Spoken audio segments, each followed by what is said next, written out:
February 2024 to order. Please join us for the Pledge of Allegiance.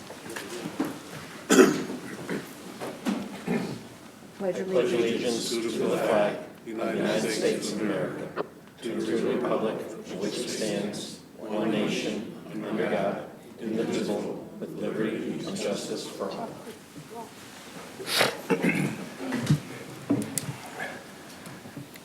Please do the roll call.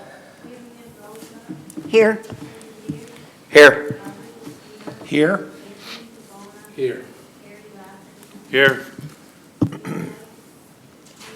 Here. Here. Here. Rachel's online. Do we have a motion on the minutes, please? I'll make a motion to approve the February 5th, 2024 regular meeting minutes. Second. We have a motion and a second. Are there any corrections or comments? Seeing none, all those in favor, please say aye. Aye. Aye. Anyone abstaining? Rachel abstained too. Rachel and Anthony, two. I'll make a motion to approve the February 5th, 2020 public hearing minutes. Second. We have a motion and a second. Any corrections? All those in favor, please say aye. Aye. Anyone abstaining? Abstention. Motion's passed. Under the chairman's report, I want to remind those on the council and also the public that we have started, as of this evening, our budget reviews of the various departments. We will be holding them on Mondays when we have council meetings, but we also will be holding a couple of meetings that are not on a Monday. So for the record, February 20th, obviously, is this evening. March 4th is a Monday here at the town hall. March 12th is a Tuesday. We will also be here. March 18th is a Monday. And March 19th is a Tuesday. And April 1st is a Monday. So just for the record, so that it's published and people can see that in our minutes, there are Tuesday meetings that are out of our usual Monday nights.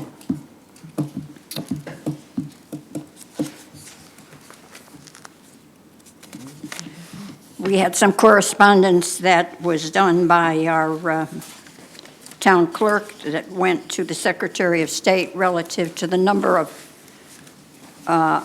electors and polling places to do with early election. And rather than read the whole memo, I'll read the one section, and then if anyone has any questions on the council.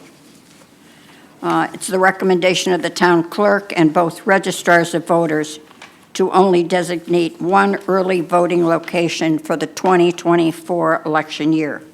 We feel one location will be adequate to accommodate the voters in Watertown and Oakville.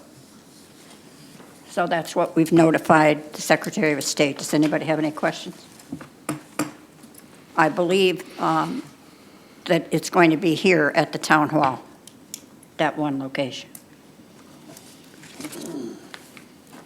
Okay, let's move on to subcommittees. Mr. DeBono, do we have anything on our ordinance? Nothing further. Okay. Did you want to make a motion? Yeah, I will. Okay.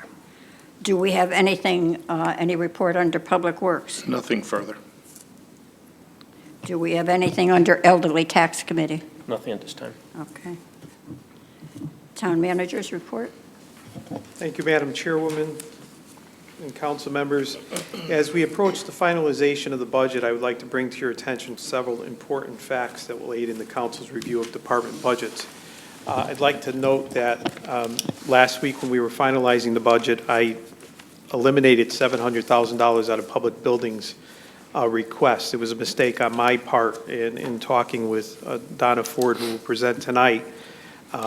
She brought that to my attention, so I'm going to have to go back and rebalance the budget a little bit to include some of the requests that she had. Again, it was just an error on my part, and I will have a approved town manager's budget for you for March 4th, just so you're aware of that. She will be presenting it tonight as though that $700,000 was not cut. Okay. There are some, I just want to bring to the attention of the council that there's, regarding our payroll increase, the anticipated increase in payroll is approximately 3.15%, totaling around $1.2 million. So as you review the budget, our increase is incorporating that $1.2 million just in contractual raises. So I think that was just a point that I felt would be important for you to understand. Additional budget requests is an additional approximate amount of $1 million. But again, I have to go back and kind of rebalance that so that we could understand what that would do to our budget and mill rate moving forward. The Assessors Department asked for a restructuring. While there was a request for the restructuring within the Assessors Department, it has been deferred to next year's budget. So I did look, as I was going through the budget, to defer some things for next year and maybe even a third year as we move forward. Our grand list growth, we're still in the process of trying to understand exactly what the growth rate was. The growth of the grand list is estimated to be approximately $3 million this year. This increase could potentially offset the requested growth presented in the 24-25 budget, and that's excluding any revaluation. So we're going to have some discussion on the revaluation numbers as well with those numbers. Our Public Works budget increase, and this is an overall, as we go through all the departments, there was a significant increase that has been allocated to Public Works budget to underscore the town's commitment to road infrastructure improvements, which includes a staffing increase, and that, of course, is up for discussion. Communication organizational change, as the police department presents their budget tonight, there is an organizational change presented for the communications department, and it's aimed at enhancing the town's control over communications. This restructuring may also facilitate partnerships with neighboring towns to generate additional revenue through the service provision. While these figures are still being verified, I wanted to provide the council with some pertinent information to consider during the budget review process. Several suggested changes have been proposed to regain control, minimize output, and explore avenues for revenue generation. As the department heads present their budget, I've asked them to highlight those areas for you so that you could evaluate that as we move forward. For instance, the Assessor's Office has made concerted efforts to promote online access to declaration filing and has conducted additional on-site visits to businesses. With increased awareness through website enhancements and enlisted new outside vendors, there was a review of our businesses. And with all this effort, there was a 7.3% increase in personal property. So there's a lot of work that's going on through our staff members, and I just want to recognize, even though I put that off to next year, they are still working hard to recoup revenue through this process. Please take these factors into account as you assess the proposed budgets and consider the potential impacts on our fiscal planning and revenue generation strategies. Additionally, I have arranged a workshop for council members, planning and zoning, and economic development commissions to have some time with Deputy Commissioner of the Connecticut Department of Economic and Community Development. Economic development is an important strategy for the town to stabilize taxes. I have handed out a memo to the council, and there's been an official invite sent out to planning and zoning council members and economic development to meet for a workshop with Mr. Puglisi from the state of Connecticut. This workshop will be open to the public, and it's scheduled for March 5th, 2024. That's what I have on the budget. I'd also like to announce that Dave Bromley has resigned as Emergency Management Director, and will be in the process of refilling that position shortly. And sadly, I'm sad to say that Suzette Pone has announced her retirement for July 31st. And as we get to finance, the finance department, I'll discuss some strategies on how to move forward. I want to congratulate Sue on a long career with the town of Watertown. She's been very loyal and a hard worker, and I look forward to presenting that part of the budget. Congratulations, Sue.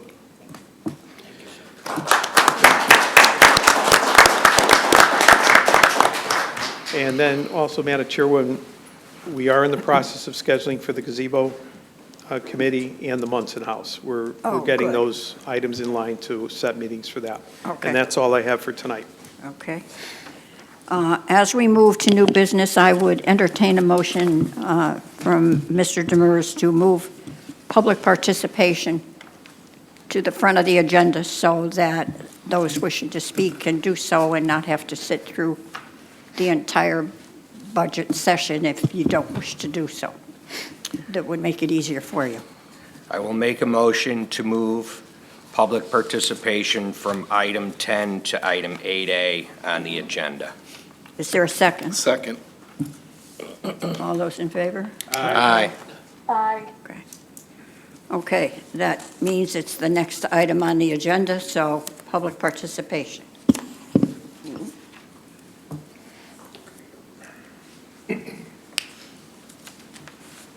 Sorry. Good evening, Richard Brzezinski, 35 Reynolds Street. Just want to talk a little bit about software. Over the past few months, we've heard about the audit being late and issues with the Tyler Technology software. And we get little snippets of information from the town manager's report, but we never get a real picture of what's going on, what is the issue with these various software suites that we've purchased. It appears that the Tyler Technology software is 2 years old. It seems to have been problematic since day one. Once again, the audit is several months late. Apparently, I understand the Board of Education uses it. Do they experience the same problems that we have on the municipality side? Do we have issues where the employees don't know how to use the software? Did we purchase training? Did we purchase customer support? We've had to hire a third-party iVision to come in and look at that software and give a report to Mr. Ramsey. Is Tyler not supporting the town on this software and the problems that we're having? We purchased some new software called ClearGov. It seems to be running side by side with the Tyler Technologies. Did we purchase it because it offers features not found in the Tyler software, or are we planning on using that to replace the Tyler software? So these are just kind of questions I have. It seems that this software issue is problematic. It would be nice if we had some more explanations about what the issues really are. We also heard that we're having difficulty finding with our revenue reporting. Is that part of this software issue, or is that related to eliminating the town treasurer position last year?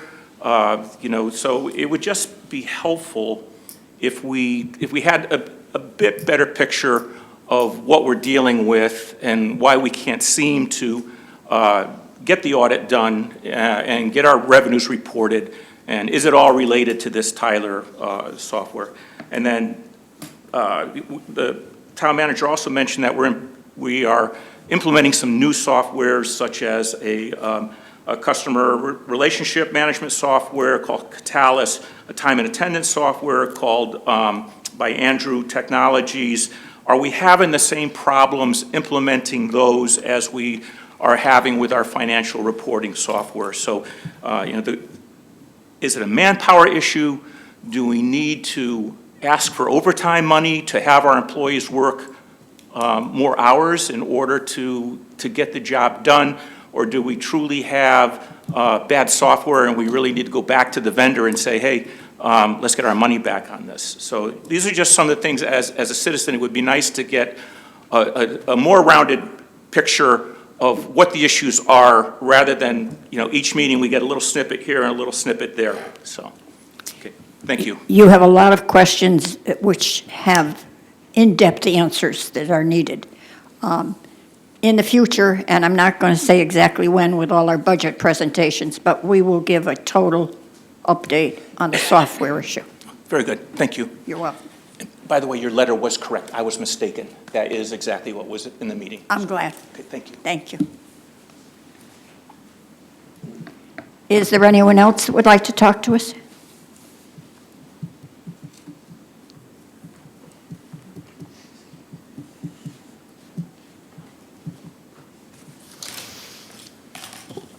Catherine Camera, 31 Cottage Place.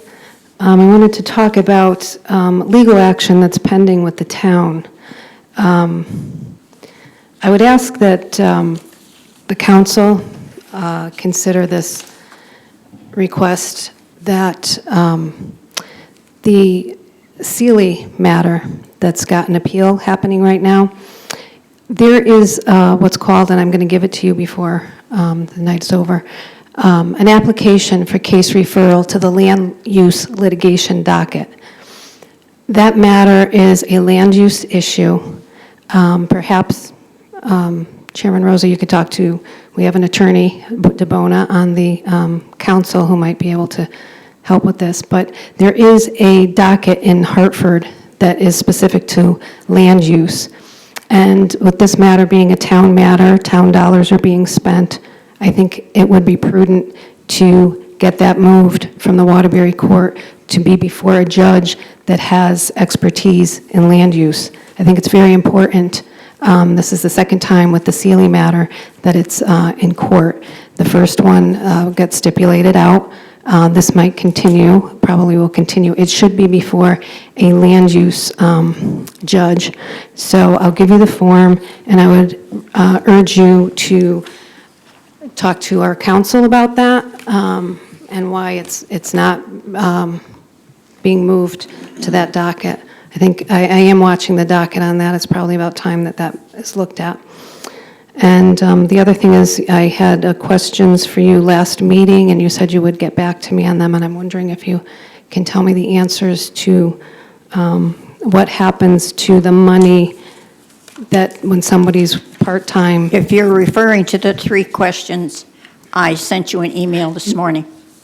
You sent me an email this morning on my questions. I will go check my phone right now. Sure, Thank you. you're welcome. Anyone else?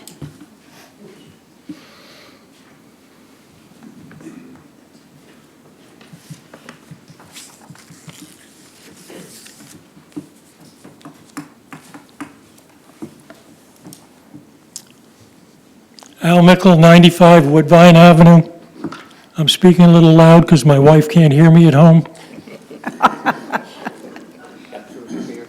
I've got some easy questions on the budget. Number one, I think we got one too many columns in the budget, so I imagine that can be taken care of easily. I had a FOI request to have the budget electronically given to me, and it looks like we're going to be updating the budget as we go. So I'm going to ask that if an electronic version, an Excel version, be put on the website, it might save everybody a lot of time. For example, we're still looking for the water and sewer. We're still looking for the Crestbrook golf course. So that would make at least my life easier, but maybe a lot of other people. With Excel, you can do an awful lot of analysis of the budget and make it easier to understand what's going on, and I think it'll be a benefit for everybody. Changing the topic. We had an effort to buy a parking lot. I haven't heard a word about that in a while. Maybe somebody can speak to that. And I understand AARP money has to be spent by the end of this fiscal year. And I'm wondering how we're doing on that. And a real quick question. There's the debt service. We have 610s and 620s. And Sue told me what the answer to those 2 were, but I've forgotten. So I'll ask her later. Thank you. Thank you.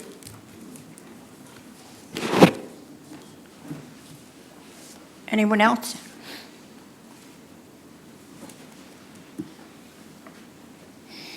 Catherine Camera, 31 Cottage Place. I'm sorry, I don't have an email from you for today. Is it possible for you to just let me know now?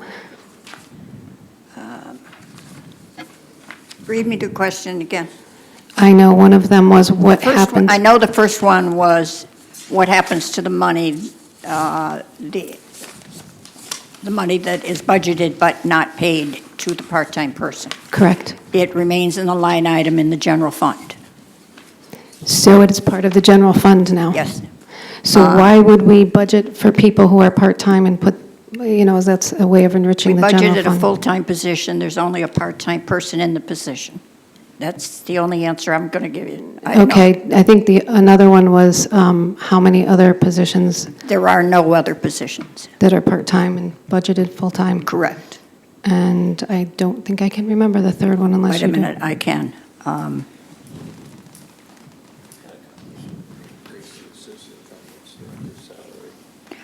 Yes.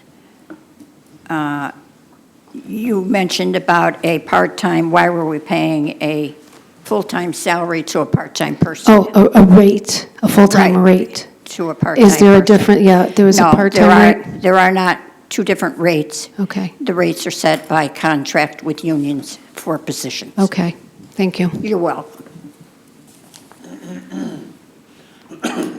Anyone else? We'll close public participation and move on. And budget review, I'm going to turn over to Mr. Ramsey. Good evening, and we are going to start with the library, which is on page 13 of our budget, which is just one line item on there.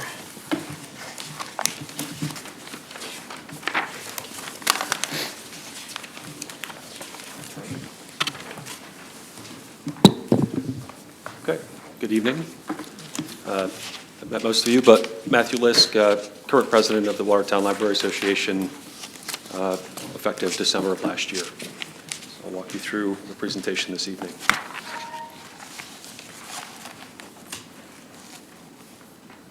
All right, so the library, what you'll find throughout this presentation are photos and different flyers associated with the different events that were held at the libraries this year at both locations. So I'll talk a little bit more about that later on here. But the library, it's been in town for more than 150 years, serving the community, provides a wealth of resources. There's obviously books, magazines, videos, and as time has gone on, we've transitioned to electronic media to provide to all those who are part of the library. Additionally, we've expanded on-site technology availability. I'll talk a little bit more later about, it's actually on this slide as well, but the Woodward Atrium, that's been a significant benefit to the library and to the town with the amount of programs that are offered there and the technology that's available there. The library is obviously a quiet study space for folks. We have a number of students who come in and have either tutors or mentors come in and work with them as well.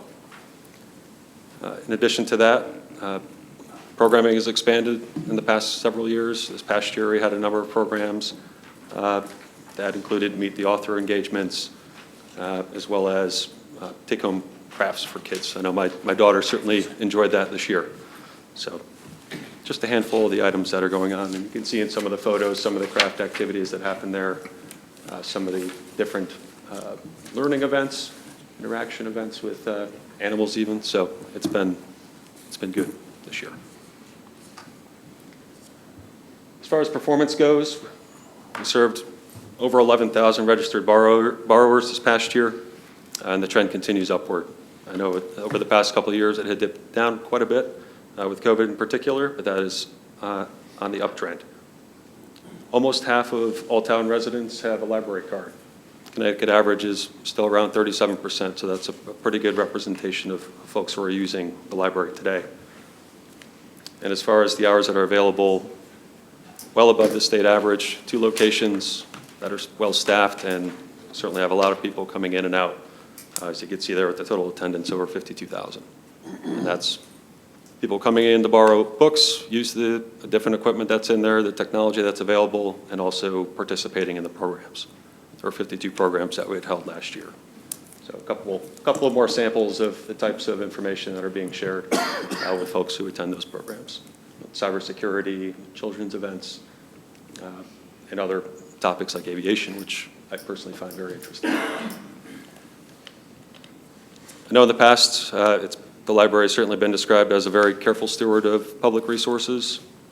You can see this library falls below the state average in terms of appropriation per capita, but we're about in range with the other communities in our area. So I think that's on trend here. a partnership. I mentioned the library's been here for over 150 years now, and that is primarily by partnership between the town and the Library Association. The library has always been a pretty small portion of the budget, but that budget that is provided to the library is certainly essential for running all the services that are provided there. So the staff, all the operating expenses that come along with running the facility, as well as all the technology that we make available and the services that come with that.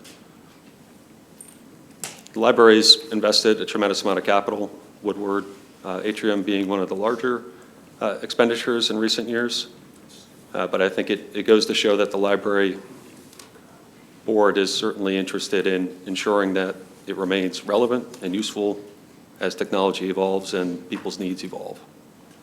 I think that's evident in the number of people that have moved in and out of the library this past year for different events over and above just borrowing books. So libraries today are more than just borrowing books.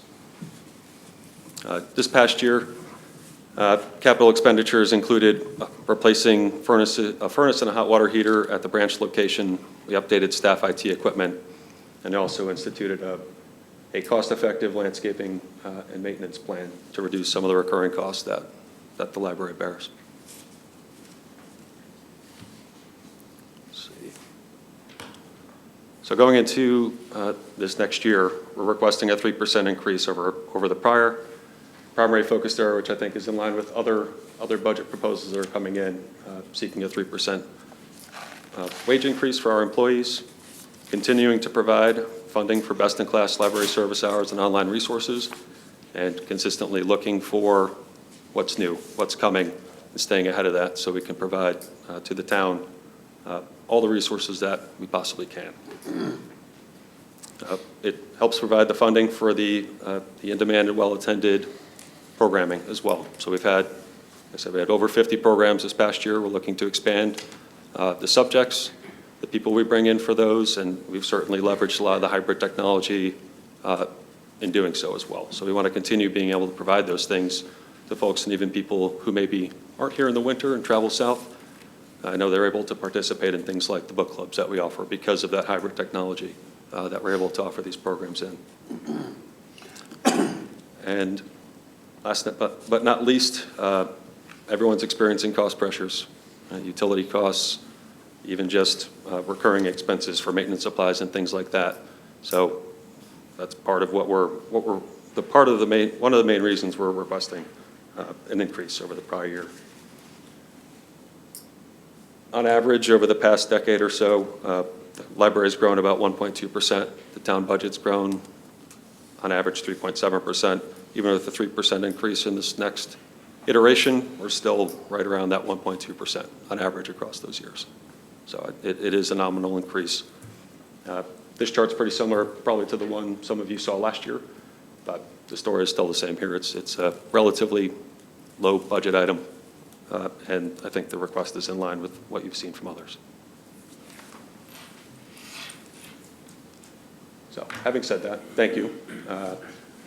Some more good examples of some of the activities that happened at the library this past year. Looking forward to another year of providing the same level of service and interesting topics to all those who attend. Thank you. Are there any questions or comments from the town council? Just to clarify, so it says transfer library, and there's just one line Yep. item. I think in previous years we've had that. Just one line item. Previous years we've had more than just one line item, was my understanding. Not for the library, no. Not for the library. That's just a portion of that's the amount of money the town pays toward the library. But then they have other funding sources and all their capital improvements, that's all done separate. And my recollection is incorrect. Anyone else? Seeing none, we will move on. Thank you. Thank you. Next is town clerk on page 3. And you also give us a handout, right?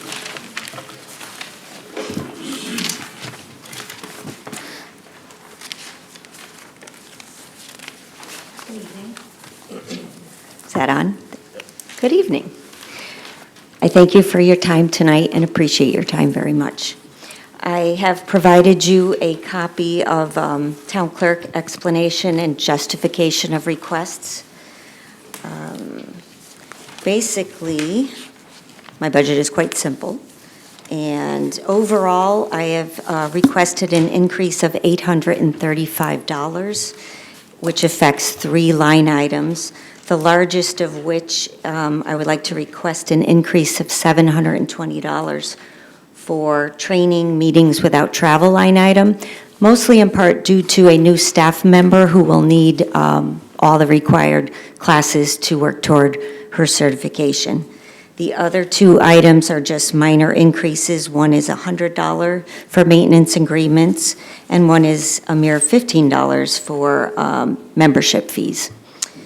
I could go in detail if you like, or I'd be happy to entertain any questions if you have any questions, but it's quite a simple budget. Thank you. And not much has changed since last year. Any questions or comments? Okay. Just one. Lisa, I think it was 22 where we had a record number of land transfer dollars. Yes. Can you point that out to me on this budget? Sure. I didn't do the revenue this year because we weren't sure if we were going into the new system or not. Okay. But at this time, our land transfers are numbering less, but the sales are, it sort of evened out because the sales prices are higher than they were a few years ago. Okay. So the revenue might be down a little bit, but it's the amount, the quantity that we're recording is less, but the sale prices are averaging a little higher than they were. Yeah, I understand. All right, thank you. You're welcome. Anyone else? So in the coming weeks, we're going to be having the revenue items to this, or? Yes, the revenue, I believe, is on the calendar to discuss later down the road. Okay, thank you. Yep. We were just waiting for some state numbers to come in. Understood. Yep. Anyone else? Thank you, Lisa. And moving on, elections, page 4.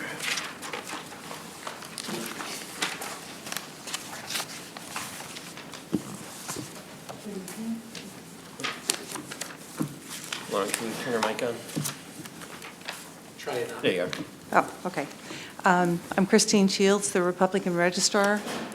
Maureen Gambardella, Democratic Registrar. Our budget tonight, for much of what we have, has remained the same anywhere we could. However, with the onset of early voting, we have had to increase it substantially in terms of the pay for election workers to work the poll. The one polling place that will be here in Town Hall downstairs. For the presidential preference primary, there will be a total of 4 early voting days, 10 a.m. to 6 p.m. For any primary that takes place, if there is one, it will be a 7-day early voting time. And for the election in November, it will be 14 days, 1-4. So we are asking for an increase of $24,500 in order to pay the poll workers for that amount of time that's going to be necessary for any of the elections coming up. There is no early voting for referenda, so we are safe on that front. For training and meetings without travel, we've asked for a decrease of $2,000 because Laureen and I have both paid for some of the classes that we need for certification, so there are fewer classes for us to yet continue to take.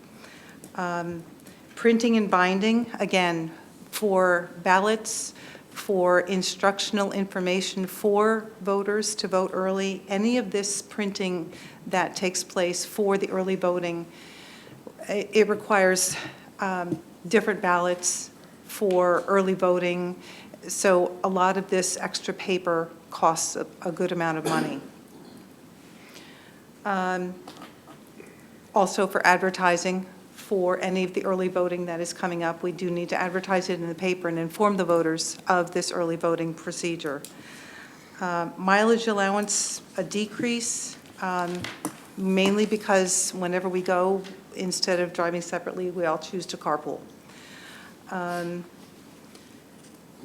Office supplies, again, another increase because there are things that we will be needing for early voting. Secure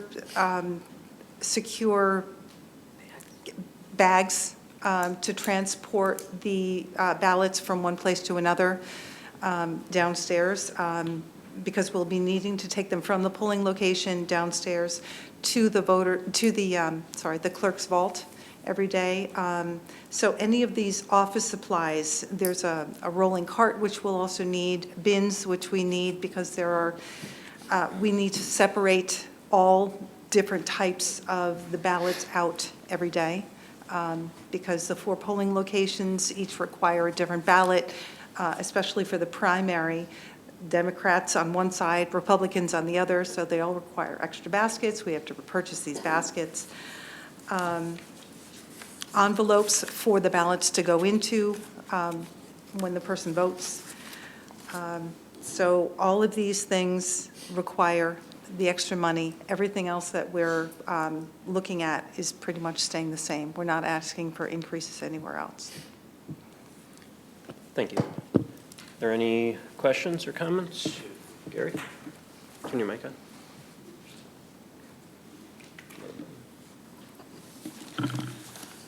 Under the registers fees and deputy registers, I see you went down $629 on the register fee, but on the other one, you went up $2,000.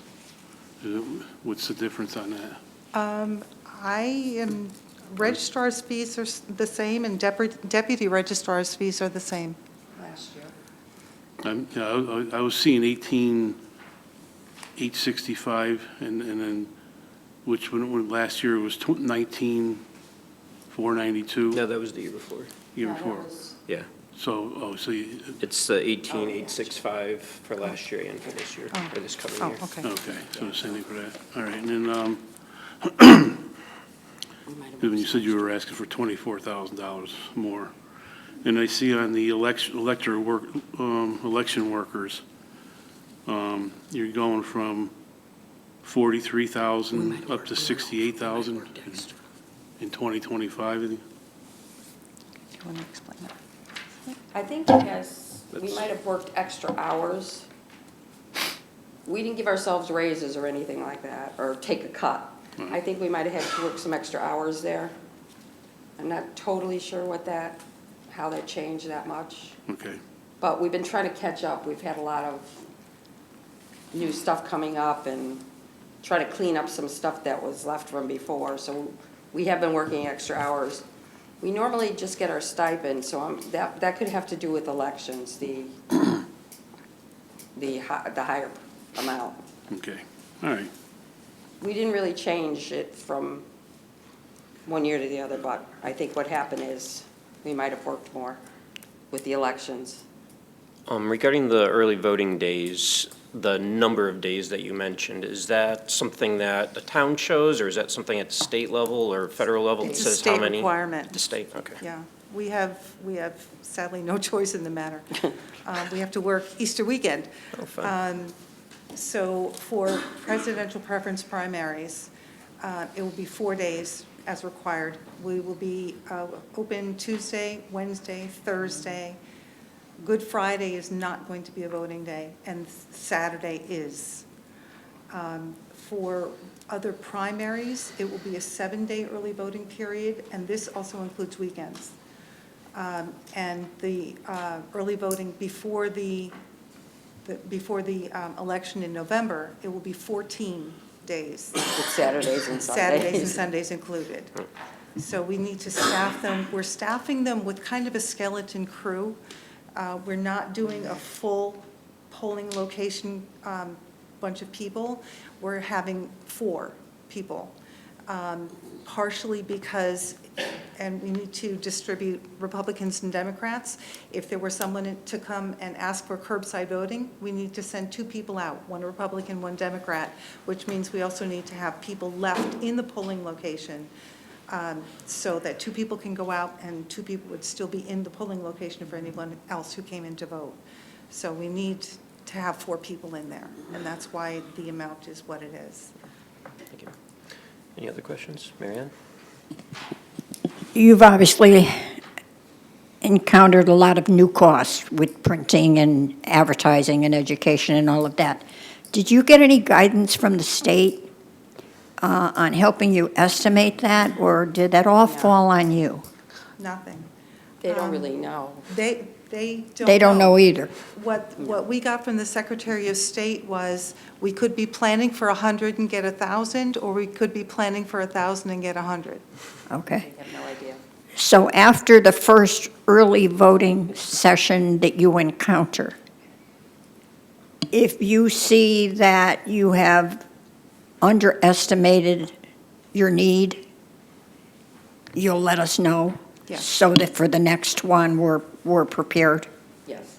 Yes. whether it's workers or paper or envelopes or whatever your needs are? Yes. The Okay, other piece of it that we don't know is that this year is going to be a presidential. right. Next year will not. So that also makes a huge difference in the amount of paper that Right. we need. Right. So it will change depending on the kind of election that it is. And you'll keep some kind of record so that you can analyze whether you've Yes. estimated sufficiently or you need more or less as we go forward? Absolutely. Thank you. Yes. Anyone else? Okay. I have a comment. Jonathan? Yep, speak nice and loud, Rachel. Okay, I just wanted to thank the registrars for doing the carpooling. It's a little thing, but little things like that can really add up and help us get a good budget for the taxpayers. So thank you for that. Can't hear her. She thank you for carpooling. Oh, that's because we like each other. It's always a plus. Anyone else? Just a comment. Thank you so much for your extra time, especially holiday weekends and whatnot. Moving on, number 4 is probate. Back to page 13.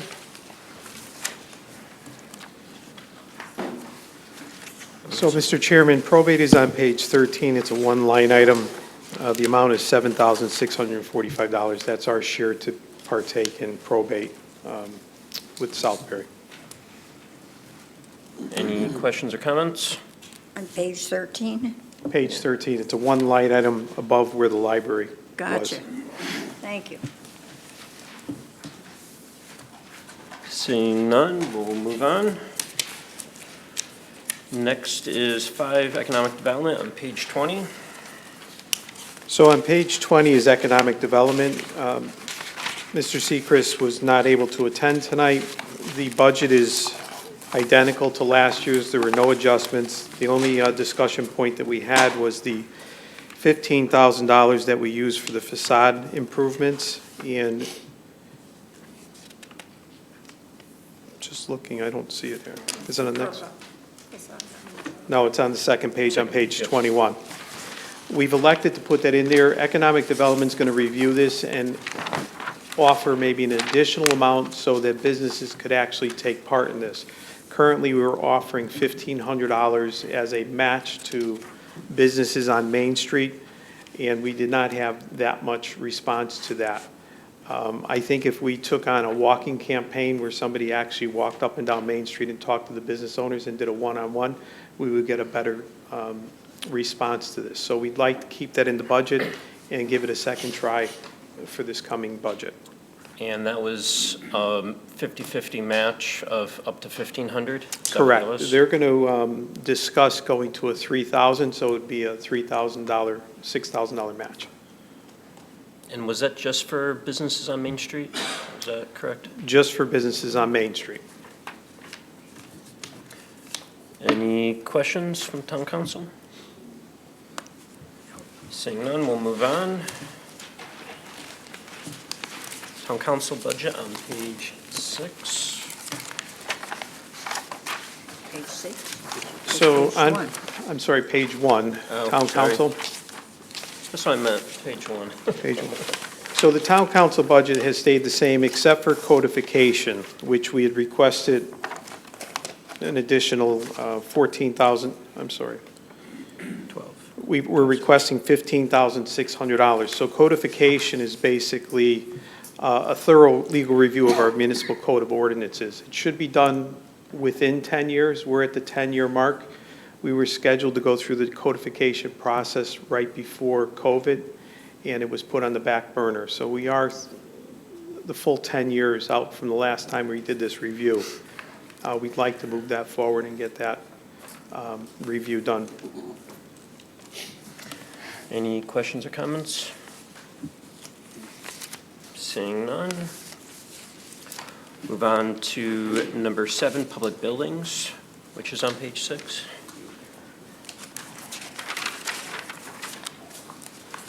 Good evening. Hello.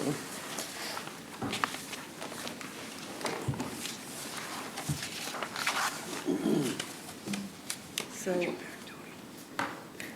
this year, we've had some line items that have decreased. I'll start with the good, which is electricity, because the rates did not go up as predicted.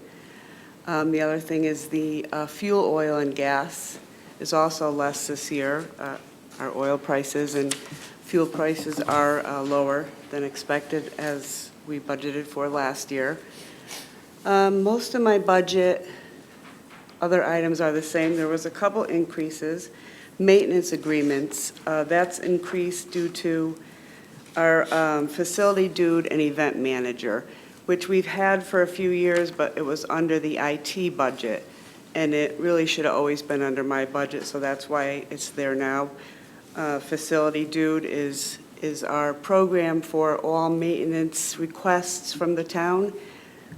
Tony puts in everything in there that he does.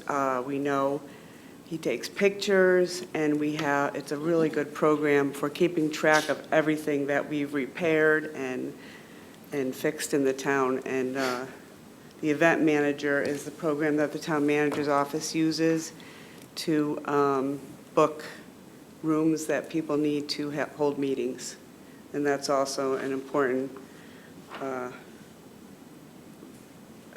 thing that we use a lot. But we've been using it for 3 years. It's been budgeted for just under the IT budget, but now it's coming under mine. The other thing is other equipment maintenance. And what I put in there, the increase for that is we need a new ductless heater at the PD. The one in the dispatch office has ceased to work. It's old, and it was requested for a new one in there for the heating and the air conditioning, and that's in the dispatch office. We have one in there that works, and then we have this one that doesn't work, and it's not adequate to have one for either heating or cooling. The rest of my budget has remained the same until we get to the improvements. And most of my improvement budget is with the police department. As we know, the police department needs a lot of expensive equipment. Our HVAC system is at the end of usefulness, and we don't know if it's going to last another day or another 10 years. There's no way to tell. But as I speak to our HVAC contractor, there are things that cannot be replaced. And if they do go, there's no more parts. Everything is old. This year we spent about $5,800 on improvements there. I'll go through.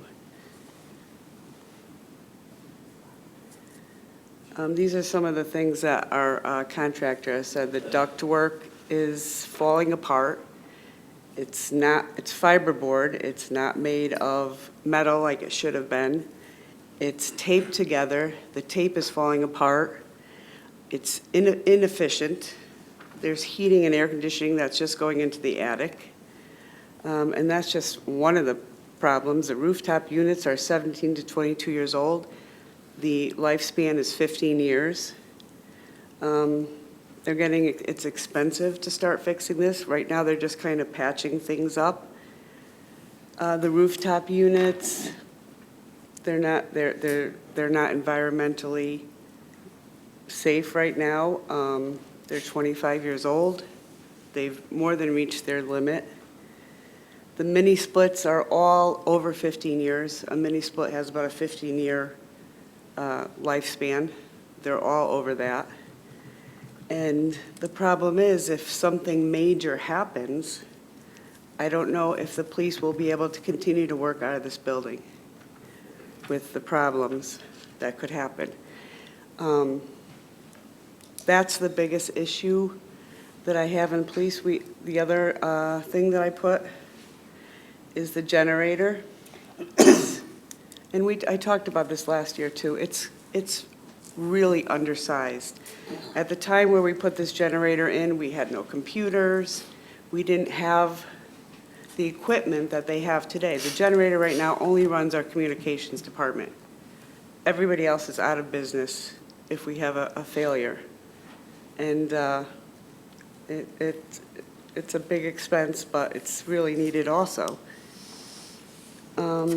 This is a small thing. We replaced one of the police doors last year, and this is the second one. As you can see, it's rotted, it's really unsightly, and it's falling apart. We need a new fence for the generator. We actually should have a fence around there now. There is not a fence there. At the time, it wasn't a requirement, but we should, if we do not replace the generator, we should at least put a fence around the one we have now. The roof is leaking.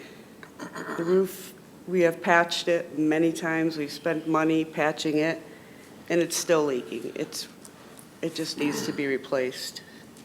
It's only a certain area. It's only the center of the roof that needs to be replaced, but it's a big job. It's a big building. And that I have there for $75,000. The other two new things are the wireless card readers for the doors. They're old. We can't get parts anymore, and it's getting very expensive trying to replace these and fix these. What this new system would also bring is a system where we can, right now it takes quite a bit of time to take somebody out of the system. If somebody leaves or somebody is fired, or they still have their code to get in. Whereas this new system, you'd be able to take their name right out immediately. Also, it would keep track of who's coming and entering in the times that people are coming in. It would be a much better system to keep track of everything. And that's $15,000, and that's for 7 doors. The bulletproof glass, I mean, we know what happened in Bristol. And this is when you first enter the police department. When you walk in the communications department, it's not bulletproof, and they would have to replace that glass and rebuild the wall. So it's not just a small job. That's the records department, I'm sorry. When you first walk into the police department, on the left-hand side. And I think that's one of the most important.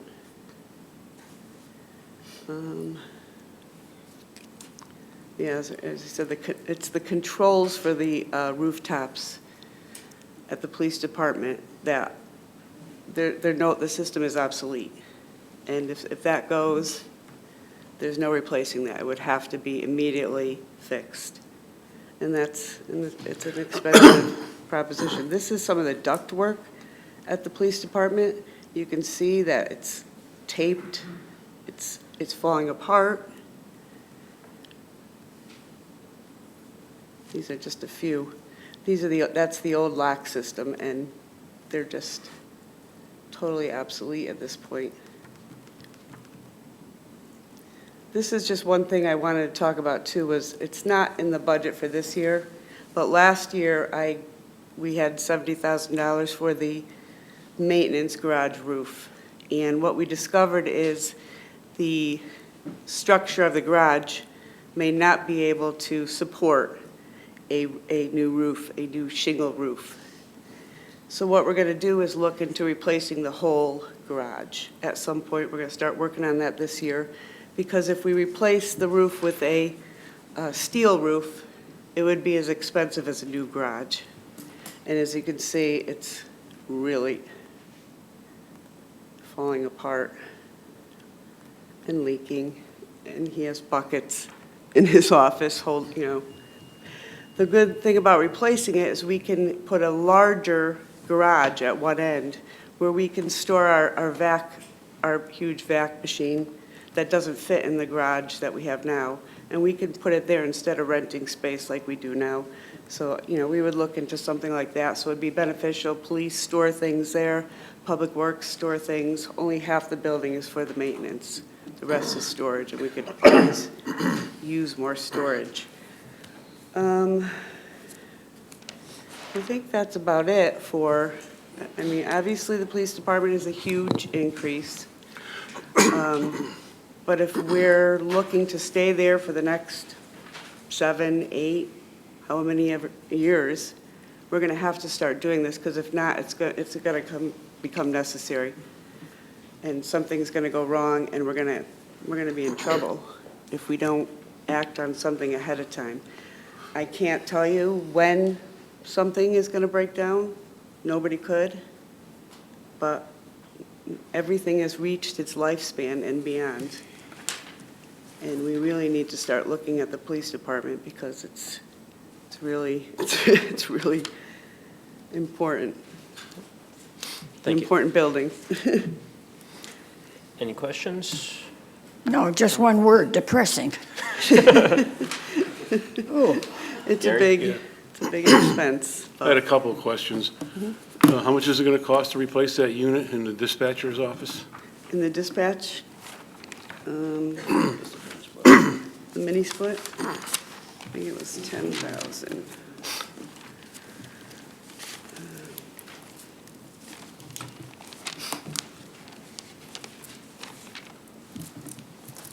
I have everything here. That is 10,500. Okay. And I thought we put money in the budget last year to get all those metal door frames replaced and I know you did the firehouse and We did 2 at the firehouse. We did 1 at the police department. just one. Yeah, we only did 1. This was the All right. second one. Now, with the problem with the air there, do you monitor the air quality in the building at all? In the police department? Yeah, in the police department, yeah. We have not monitored it. I just didn't know if it was going to cause any health problems or Yeah. whatever.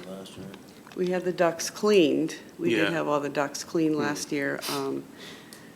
Other than, the heat and the air conditioning going into the attic, I don't know if there's Yeah. an actual, a problem with the air quality. Yeah, with the duct work there, I mean, is it something our guys can take care of? Like where all that fabric is, like you got the holes in the duct work where you said the heat and air conditioning is going up in the attic. I didn't know if.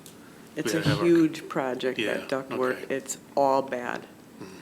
It's not just certain areas. It's really falling apart in the whole building. It just Maybe- wasn't done correctly Yeah. years ago. But If you look into a new building on Thomaston Road there, I think, you said you want to make a bay big enough for the HVAC. I don't know if it's something you can look at for the storing the police RV yeah, there too, or make another bay. yeah, we're going to work with planning and zoning, see if we can Yeah. move the building, see how much bigger we can do, if at all. We haven't done that yet. Okay. Through the chair, if I may. I appreciate Mrs. Ford's presentation. For years, prior to you being the purchasing agent, there's been a Band-Aid approach at the PD regarding the need for repairs. The air conditioning, the air quality, the doors, et cetera, it's fallen on you, there is a need, and it shows more to me that there's a need for a new facility. We need a new facility soon because all these problems have occurred. The roof leaks in the past. It's the quality of the department. It has to have a place to work in, with safety. If OSHA went in, as they went in once, and this is when I was working there, as was the fire chief, we tried to correct the problems, but it was a Band-Aid approach. We need a new building. Thank you. Thank you. Anyone else? A couple quick questions. Related to the door locks, you showed one of the old ones, it's a little keypad. Are the new ones going to be keypads? Are they going to be like key fobs, or what's the thought on that? They would be keypads also. I have the, They're electronic, yeah. yeah. And they require a software system that is also included in the price. They'll control it, yeah. Yeah, so there will be also 70 key fobs associated with the price, so officers will have a key fob registered to them specifically, so they know who's coming and going on the computer software. We have very similar at where I work, and it comes in handy when you Yes, need we have other similar systems at Company 2 and Company 1. It's just that these are 1980 locks when the building was installed. Now, obviously, things have worn out significantly since then. Even the locksmith that we use sometimes cannot get parts for these. He's a locksmith. Yep. Related to the generator, the 86,500, that's a generator that's big enough that will do the whole building? Yes. Yeah, I had a generator company come in and look at the whole building and what we want to run on it, and that was an estimate over a year ago, so the estimate they got was over a year ago, so I did add, because obviously it's going to be more. Can I assume that includes any additional electrical to make sure it's connected to the whole Yep. building? Okay. Yes, yep, that includes all that. And the HVAC for, I believe it was 510,000. Is there anything, I want to say special or specific about the HVAC that would get the price tag to over $500,000? Other than, I guess, replacing everything? Yeah, which that's what it, that's what it is. It's supplying and installing 3 new rooftops.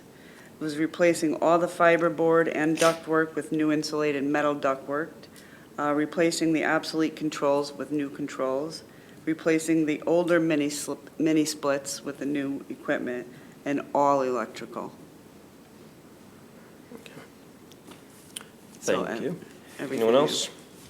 Other questions? Mine, in the grand scheme of things, is really a minor question, and that is the 2024 Ford F-350 with plow. We allocated 25,000 to it in '24, and we're going to allocate another 25. Is that a lease? Yes. Yeah. So we don't have, we actually don't even have the vehicle yet, but we've made the first payment to the lease company. Hopefully it'll be here soon. So that Lease to purchase, though. lease to purchase. Okay. Yeah, I believe we'll have 4 payments. Any other questions? Seeing none, thank you very much. Thank you. Next is Town Manager, page 1. So the town manager's budget is the same except for special events and programs. I asked for an additional $100. Otherwise, the budget stayed the same from last year. Went from $1,650 to $1,750, and that's just, all costs went up. Any questions or comments? Here's one. Gary? Under employees' retirement, is that going away after 2024? It does not. It's budgeted elsewhere in the budget. Oh, okay. Right. Anyone else? Seeing none, thank you. Next is number 9, Health Services on page 11.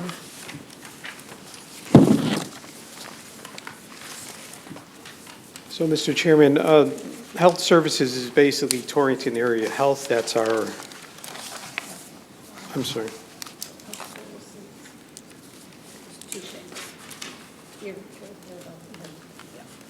So it's made up of 2 items, elderly nutrition, which has stayed the same amount, $11,609. Torrington Area Health has also stayed relatively flat for the last 8 years.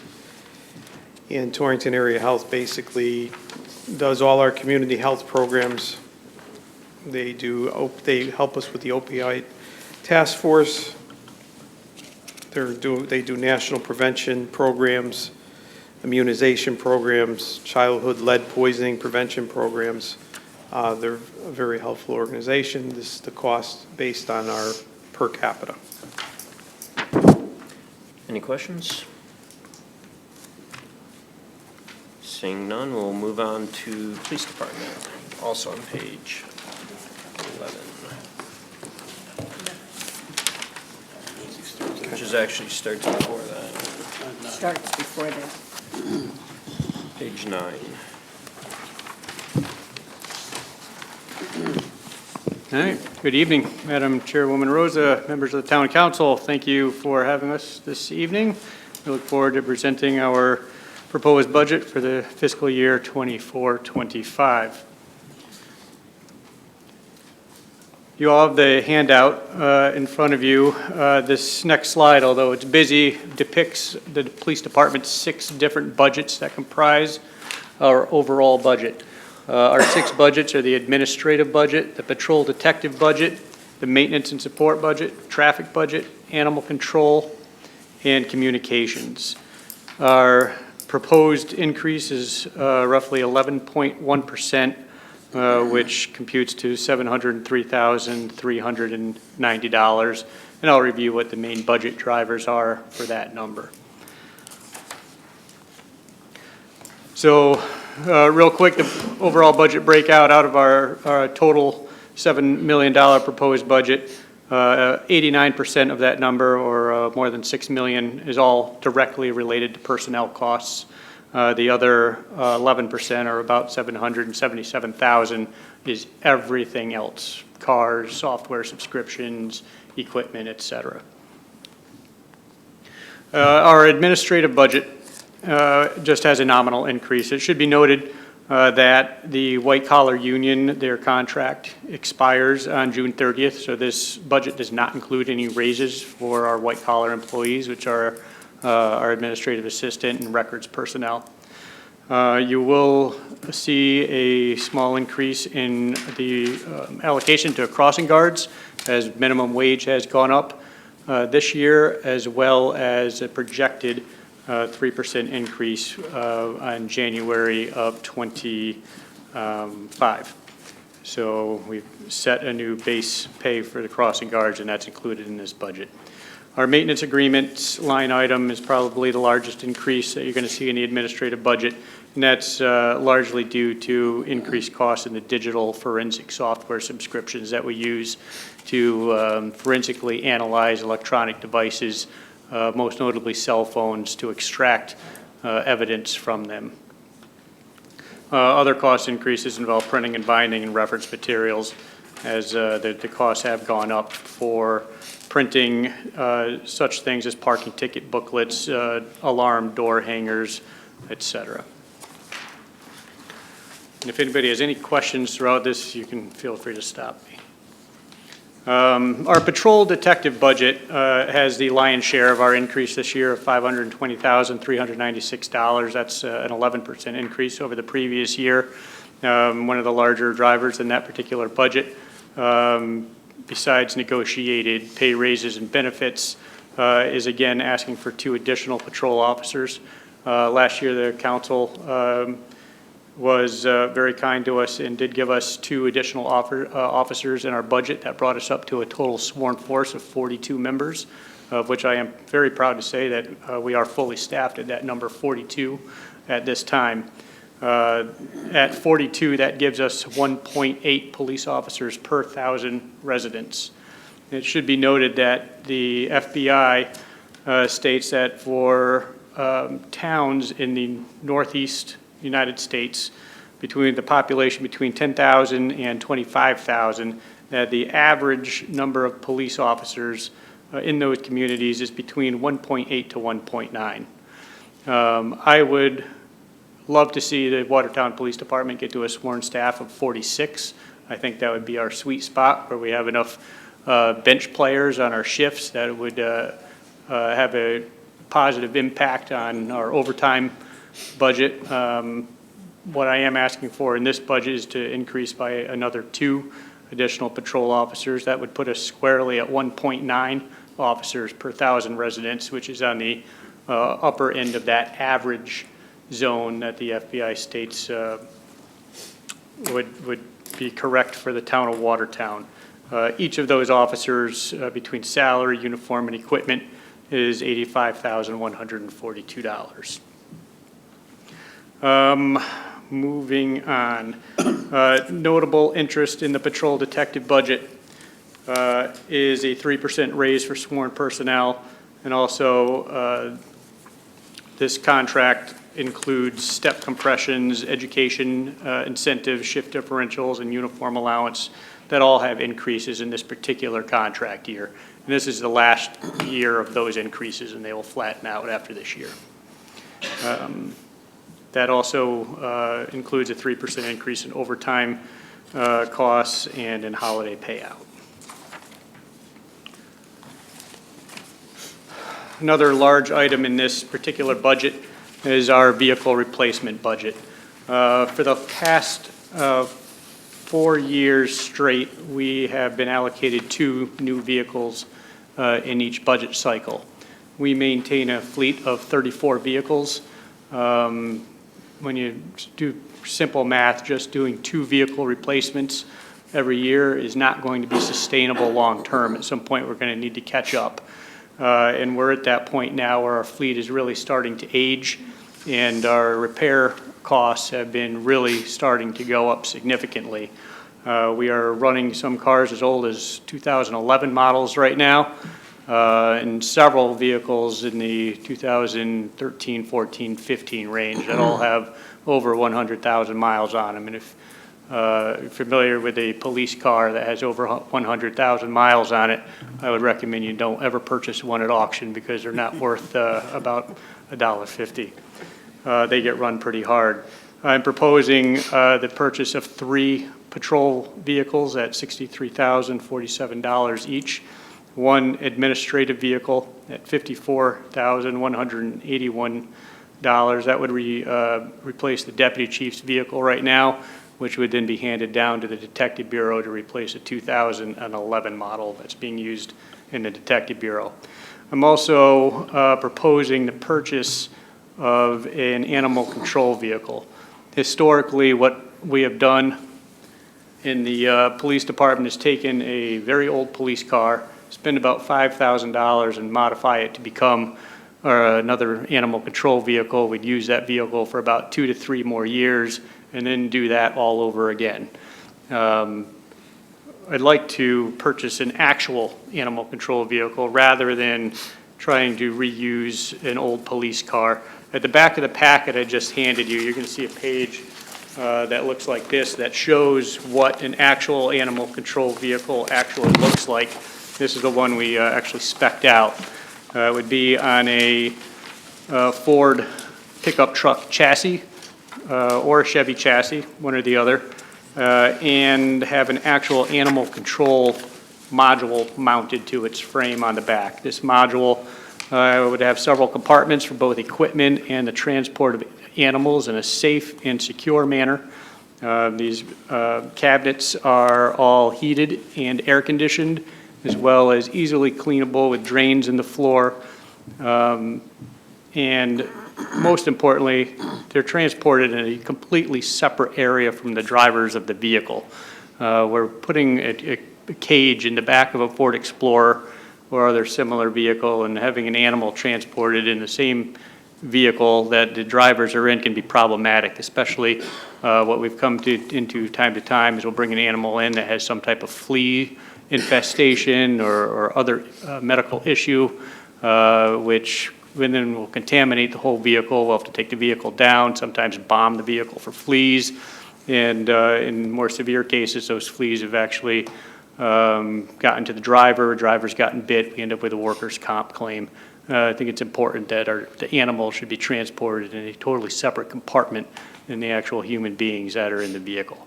This vehicle is spec'd out at $102,000. Of course, we'd get a good long life out of a vehicle like this, and the module that's mounted to the frame would be able to be kept and put onto another pickup truck frame down the road if the actual pickup truck itself needs to be replaced.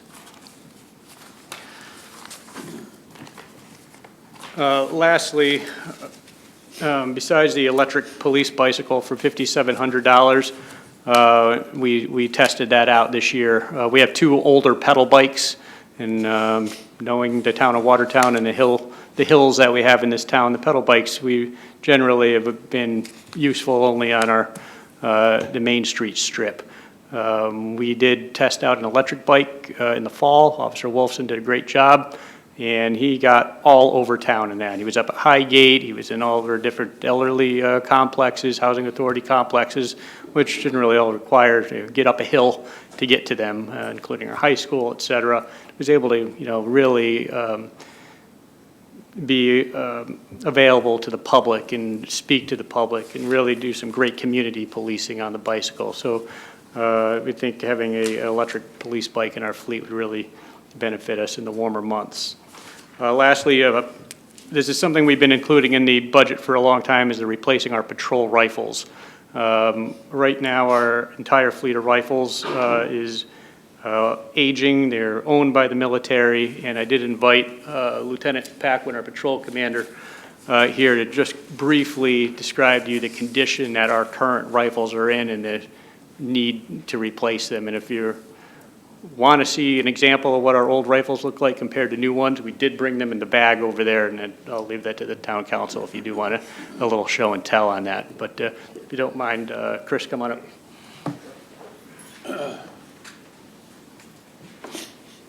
Thank you, Chief.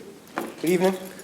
Thanks for taking the time to listen to some of our needs department-wise. Lieutenant Chris Paquin, one of the firearms instructors here for the Watertown Police Department, been in said position for about 7 years.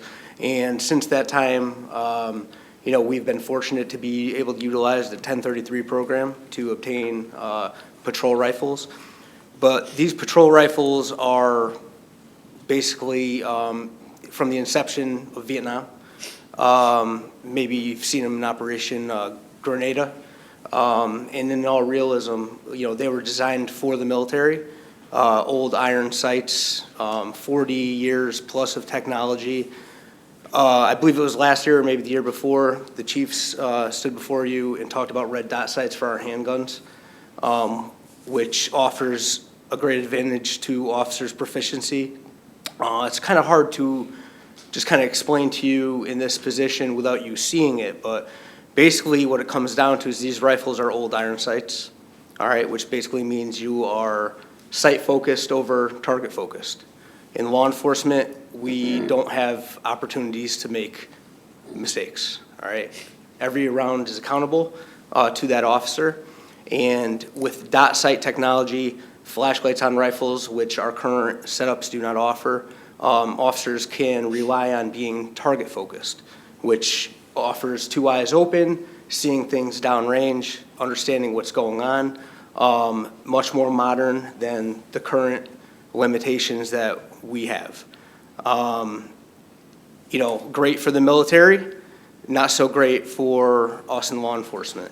I think, given the nature that we were able to get by with what we have is great, but I think it's time we take it seriously, not only for officer safety, but for public safety. I think we should want the best in equipment for your officers on the streets to protect you and your families and the children of the community.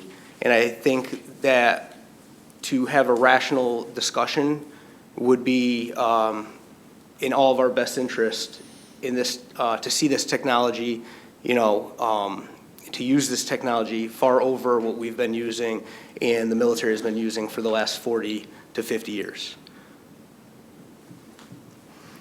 Ask him. How many new ones would we need? Yeah, we're looking for about 18 to kind of get off the ground. The thing is, the 1033 program could end tomorrow, and the town of Watertown will have essentially no rifles to put on the road with the patrol officers. They're essential in the safety of the community. We all have seen recent events around the country. We don't need to go into those, but the technology in that weapon system is essential for us to be able to do our job efficiently and to do it well. Through the chair, if I may. What is the 1033 program? 1033 program is basically a program in which we obtain some sort of military gear. In this case, M16A2 rifles that were implemented in the late 70s, early 80s. Okay.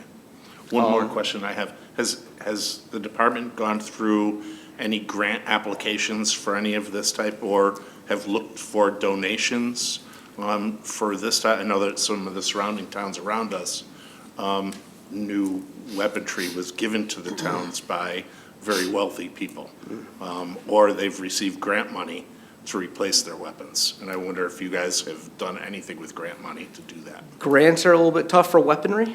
You know, obviously, we're all eyes open and ears open if somebody knows of some generous donor out there. I'd be more than glad to speak to them. But I think it's kind of hard to come by at times also. What do they cost? What's the cost? What's the cost for an individual? Individual setup, so full setup for an officer would probably be about $1,900. So if we said $2,000 times 18 is what we're talking. Okay. Thank you for not making me do quick math. Before we go into questions, was there anything else that you guys were going to present? Okay. Well, before you leave, Chris, is the rifles, are they still going to be like military, or are they going to be brand new? They'd be brand new setups. They're not going to be not military issue type? Non-military issue, would be brand new with flashlights, with sights, with optics, Yeah. which are dot sights, brand new style slings, Mhm. with a brand new technology. Okay.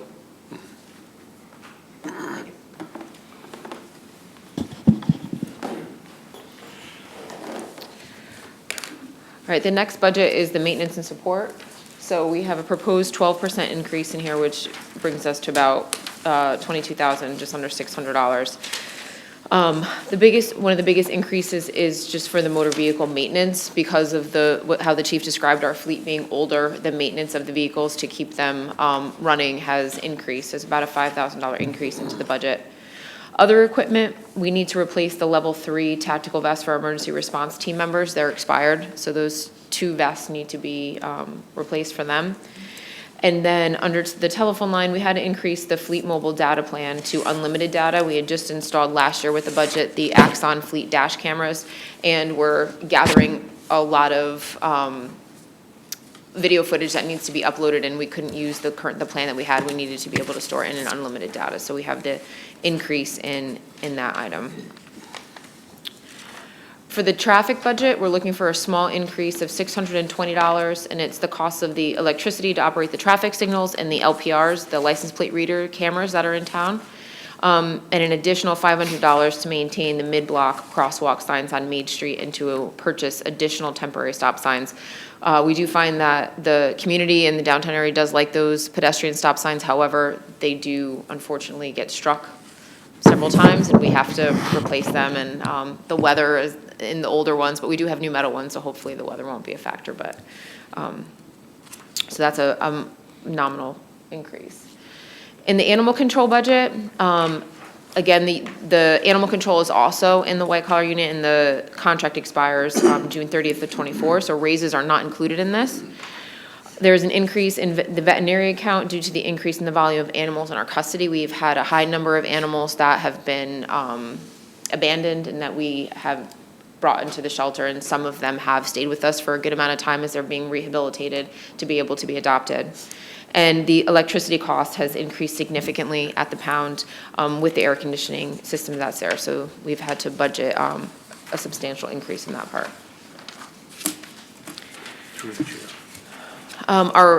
The next budget is our communications budget, and this is our biggest redesign this year at the police department. On your last page of the packet that the chief handed out is what it looks like currently. It's a little more broken down in dispatch and what we're proposing, where we would like to move dispatch to. So currently we have 1 supervisor, we have 6 full-time dispatchers, and we have 4 part-time dispatchers. We have found that this is not necessarily working in terms of retention for our dispatch, and there's a constant revolving door with the part-timers. We think that the communication is such a vital piece. Everything comes in through there, the PD and the FD, all calls are coming into this one place, and we need it to be structured in a way that it can be sustained better and we can have better oversight and be able to do more things that we currently are unable to do with the way that it is structured. We are looking to have one supervisor that would be outside of this current union, and then 9 full-time dispatchers, and we would keep 2 part-time dispatchers just because there is a need with vacations, days off, sick days to be able to utilize those dispatchers part-time. Unsure what it would kind of look like in terms of hours, but that is our current proposal. For that, it's about a $100,000 increase from what we currently have structured to what we're proposing to have the structure look like in the dispatch center. Chief? Yeah, we're been very, very fortunate on our sworn side in a time where most police departments in the state and this country are having significant difficulties in recruiting and retaining personnel. We've been very fortunate here in Watertown to be attracting some excellent candidates and retaining them. So we're very, very proud of that. On our communications side, however, we're pretty much at the other end of the spectrum. We have some absolutely fantastic telecommunicators in our communications division that have just been working an outrageous amount of hours to staff that room because we cannot retain employees. Our full-timers generally we retain. Our part-timers have been a revolving door. Our current model relies on staffing with part-time members. They are the ones that have to fill in all the vacancies that are built into the dispatch schedule. To ever fully staff our communications division with full-time people would require 9 telecommunicators with a slight schedule modification where they would be working 5 on 2 off, 5 on 3 off, just like our patrol division does. That would always keep 2 people scheduled for the communication division at all time. 3 employees would make 2, if you can follow that line of thinking. Where our current staffing model relies on these part-timers to fill in the gaps. And what this part-time position ends up, what should have been a 12 to 20 hour a week position, ends up being almost a 30 to 40 hour a week mandated work for these part-timers, which is a lot more than most of these applicants bargained for when they were coming in for a part-time position. And secondly, it's not a very desirable position because it generally requires the working hours to fill in all the holes that the full-timers create, which ends up being nights, weekends, and holidays. And with the difficult mandated hours that they have to work combined with the undesirable shifts that these part-timers end up having to work, we have a very low retention rate. In fact, we just lost 2 this week. And one that left before they even started, another that was about a month and a half to 2 months into training and said this is more than she had bargained for and departed. So we seem to have constantly been chasing our tail in trying to staff our communications center.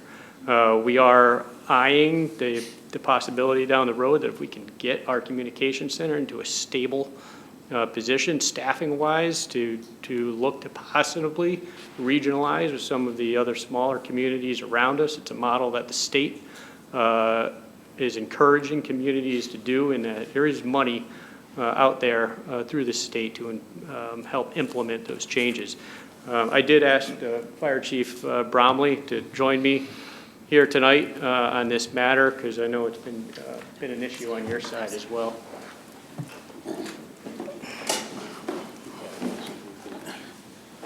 Good evening, and thanks, Chief. It's been an issue ongoing for the past couple of years. The fire department and police department have had dispatchers that just don't stay. And what happens is, this is a career now of a dispatcher. This is not just a part-time job, it's a career. So we need full-timers to learn the position, learn what the fire department does, learn what the police department does, so they're aware and are ready to respond. We have to understand that the communications center is the heartbeat of our town. everything goes through them, whether it's emergency, non-emergency, they have to make that decision of who to send and when to send them. So we need this full-time positions, and we need a supervisor that's dedicated to supervise and do quality assurance. Does anybody have any questions regarding this proposed staffing model? Chief, through the, now the supervisors are going to be like on one shift, who's going to monitor the dispatchers on second and third shift, say, whatever? You know, would it be an officer or? So the on-duty supervisor is always operationally in charge of the dispatch room. The communication supervisor is going to be the administrative supervisor for communications. They'll be in charge of all the scheduling, all the quality assurance, all the training, time off and attendance, and all the administrative matters. One thing that we've really never been able to implement in our current staffing model is any type of quality control program that a 911 center should have, where we have a supervisor reviewing the work that the dispatchers are doing and making sure that they comply with our state and federal mandates and how 911 calls should be handled. And we've simply been lacking in that area because our supervisor, is within the dispatchers union, and unfortunately with our staffing crisis that we've been in for going 4 or 5 years now, they've been spending more time having to fill shifts themselves on the boards rather than actually supervising the employees that are in the room. And are the dispatchers, is it like on-the-job training, or is there training out there so we don't have problems with communications between the departments and all? So every new dispatcher by state statute must attend is it a 2-week telecommunicator course or 1 week? 3-day, I'm sorry, a 3-day telecommunicator course. It's a certification for life. It's a one-time deal. And they also have to attend a emergency medical dispatch course, as well as get collect certified to be able to use the police computer network. Outside of that, it takes about 3 or 4 months of on-the-job training, just like an FTO or a field training program for new officers. This is kind of an on-the-job field training program for new dispatchers. There's a lot of information a new dispatcher has to learn in order to be able to sit on a dispatch board and work it safely, to be able to keep the officers safe and the public safe. A lot of information flows through the individuals that are sitting at that screen. And they have to do a lot of research when an officer is going to a call to see what the history is at that location. Are there weapons at that location? Any prior domestics? Do we have any persons at that location that in the past has had violent tendencies? There's a lot of work that they have to do. Sometimes we flag it, that there may be a aggressive animal or things along that line. So it takes a lot of kind of on your feet thinking to be a dispatcher. It's not simply information in, information out. Another question is, on your animal control division, are we sharing that service with any other towns at all? So we are in communications right now with the town of Thomaston to possibly enter into a shared service agreement, but I think we're in the infancy of those talks. I know the town manager is involved with that now. Okay, thanks. Anyone else? Just quick question, the full-time communications supervisor, you also have different union question mark, and it looks like there's a salary change of about 20 grand. Yes. Could you give a little more details on that? Certainly. The current communications supervisor is within the dispatchers union, which can cause a lot of conflict when you're trying to have an administrative supervisor with oversight of employees and you're working within the same bargaining unit.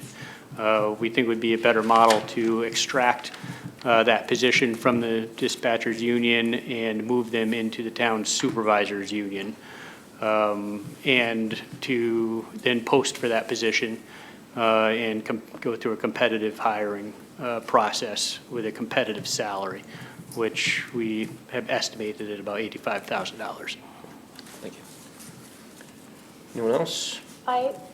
Yes, I have a couple questions. Can you hear me? Rachel? Yes. Chief, you have a line in here for law enforcement equipment, and I think you addressed this, but I just want to be clear on what you're talking about. You have requested 67,200, and the town manager approved 47,700. Can you just tell me what was in that line? It's in the area for total supplies and materials under where it has the new police cars. Is that where you put in the rifles, or what's in that line? Do you see an actual budget number for that, Rachel? Yeah, I see that it was 24,700 this current year. Law enforcement and equipment. Law enforcement equipment. 24/7 went up to 67.2, and then town manager Yes. has 47.7. That's correct. That's page 10 of our book, middle of the page. Right below all the vehicles. Rachel, I could answer that question. It's Mark Ramo. So basically, what I looked at with the patrol rifles, and I wanted to phase that in over 2 years. So I took out the funding for 9 of the rifles. And I believe that was the cut I made. I'd have to go back to my notes to actually identify exactly what to my recollection, that was the cut. Okay, so would every patrol vehicle going out for a shift have a new rifle if we approved this 47,700? Well, what I did do was I asked all the department heads to present their budgets as they saw their needs were. I'm trying to balance all the departments by making some of these cuts. There are 9 rifles. Just as a reminder, they still have the military-style rifles that are there currently to use. It's not perfect. I would like to fund the whole thing, especially with my background. But I think to be responsible, we should split that up at least over 2 years. And that was the reason why I cut that. Okay, so are you saying then that this would fund 9 new rifles? That's correct. Okay, I understand. Okay, my other question was with the new animal control vehicle. Chief, you said you thought that it would last for a while and you could just replace part of the vehicle. Any idea of what we're talking about in terms of number of years, 5 years, 10 years? Yeah, the animal control vehicle doesn't get driven as hard as a police cruiser, and this would be an actual heavier duty pickup truck frame. I would estimate we should get an 8 to 10 year operational time frame out of this new animal control vehicle before at least the pickup truck frame would need to be replaced. Okay, great. That's what I was thinking. And then finally, my last question is going back to the communication. So on every shift, is there one supervisor and 2 other people in the room, either a part-time or a full-time person? No, that would be incorrect. Our supervisor, the way the current setup is our supervisor only acts as a supervisor, what, about once every 2 weeks? Yes. They only get about what we call a desk day, about 1 day every 2 weeks, where they can actually go into their office and do their administrative work, which involves validations with the collect unit, their scheduling, trying to balance days off for employees and whatnot. At all other times, our current interim supervisor is simply on the boards right now trying to fill our staffing holes. So we almost effectively right now, we do not have a real supervisor position that effectively can supervise the employees. And we'd never have a supervisor on at all times. It's really an administrative position. We don't need to have a supervisor in that room at all times. The on-duty sergeant is in operational command of our dispatch center. Okay, so then 2 people at all time will be answering the 911 calls? We always have 2 people in our communications room at all times. If we have a significant event in town, we can increase that to 3, as we do have 3 dispatch positions. But our minimum staffing, because we dispatch police and fire and do the emergency medical dispatching for the entire town of Watertown, that requires a 2-person minimum in our communications center at all times. Okay, thank you for answering all those questions. You're welcome. Yeah, one more. Yeah. Now, as far as the high maintenance on all your vehicles there, is that due to because of all this extra duty work that's going on?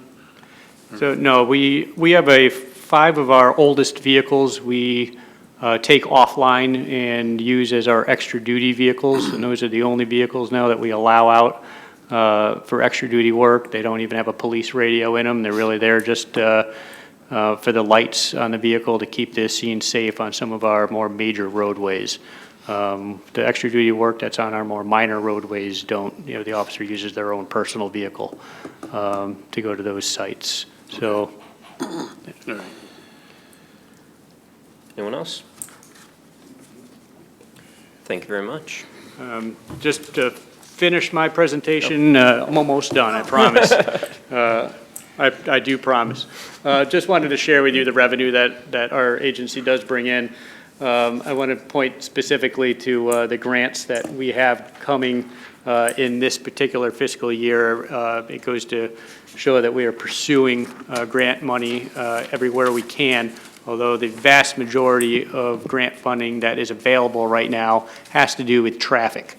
It's kind of the hot topic in Hartford right now about the driving behavior that we do have on our roadways, the unprecedented amount of fatalities and injuries that are occurring on our roadways. So a lot of money right now is being put out towards local police departments for speed enforcement, red light running enforcement, rural road speed enforcement, and driving while intoxicated. So as you can see, the numbers that are coming this year, 30,000 for DUI, 25,000 for distracted driving, 10,000 for click it or ticket, 110,000 for rural road speed enforcement, and it's the first time that I've ever seen the state allow some of that money to be spent on actual speed enforcement equipment, such as radar units and speed radar signs, things along that line, which is very nice.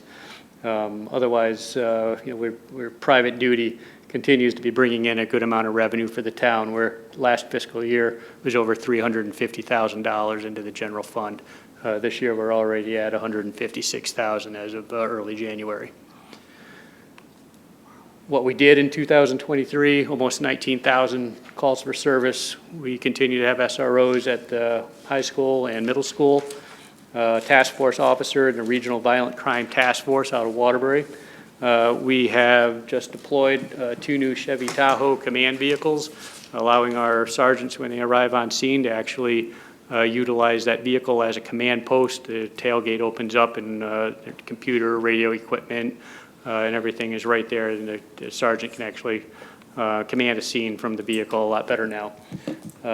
We have upgraded all camera and electronic defense weapon systems, including our dash, body, and interview room recording systems, and all new taser weapons this past year.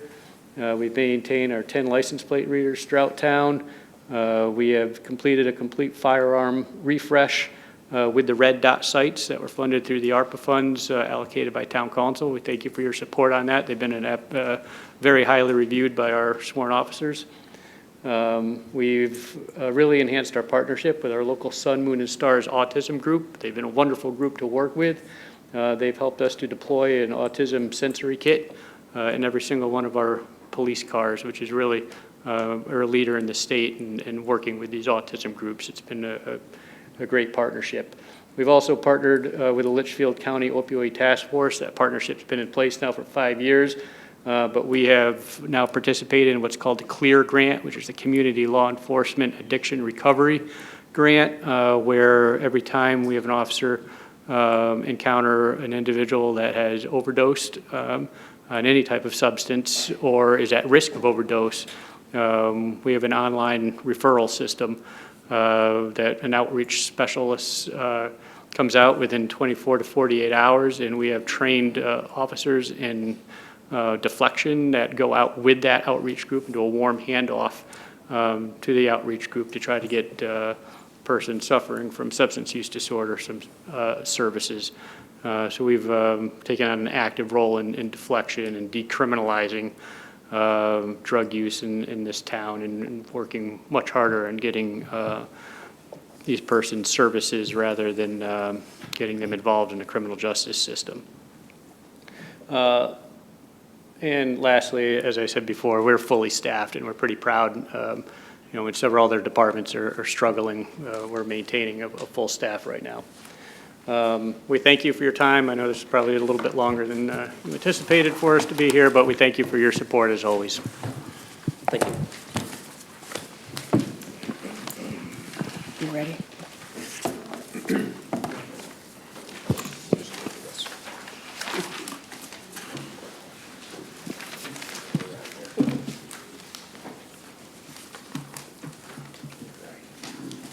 Move on to the agenda to boards and commission appointment. I move to appoint Stephanie Umbro of Hickok Funeral Home, 195 Main Street, Watertown, Connecticut, as sub-registrar for the insurance of removal, transit, and cremation permits to fill the vacancy beginning March 1st, 2024, for a term to expire January 2nd, 2026. This appointment is to fill a vacancy created by Diane M. Sangel, who is resigned due to retirement. Is there a second? Second. Anyone have any questions or comments? Seeing none, all those in favor, please say aye. Aye. Anyone opposed or abstaining? Motion passes unanimously. I move to table action on the request as described on the agenda, item 9C, for an 824 approval for the sale of a right-of-way to Waterbury property located on Georgetown Drive. Is there a second? Second. We have a second. Any comments? All those in favor, please say aye. Aye. Anyone abstaining? Motion passes unanimously. I move to consider an appropriation from the general fund to the police overtime account in the amount of $6,745.95. Funds received for the Watertown Police Department's participation in the Organized Crime Drug Enforcement Task Force. Second. We have a motion and a second. Anyone have any questions? That's to approve it, is that right? Yes. All those in favor, please say aye. Aye. Aye. Anyone opposed? Motion passes unanimously. I move to approve the resolution authorizing the transfer of funds between line items for fiscal year 23 to 24. Is there a second? Second. We have a motion and a second. Any questions? Hearing none, all in favor, please say aye. Aye. Aye. Anyone abstaining? Motion passes unanimously. I move to approve the resolution authorizing an appropriation of $6,125.42 for tax refunds. Second. We have a motion and a second. All those in favor, please say aye. Aye. Anyone opposed or abstaining? Hearing none, motion passes unanimously. I move to approve the resolution authorizing the tax refunds. Second. We have a motion and a second. All those in favor, please say aye. Aye. Aye. Anyone abstaining? Hearing none, the motion passes unanimously. Make a motion to adjourn. We have a motion and a second. All those in favor? Aye. Aye.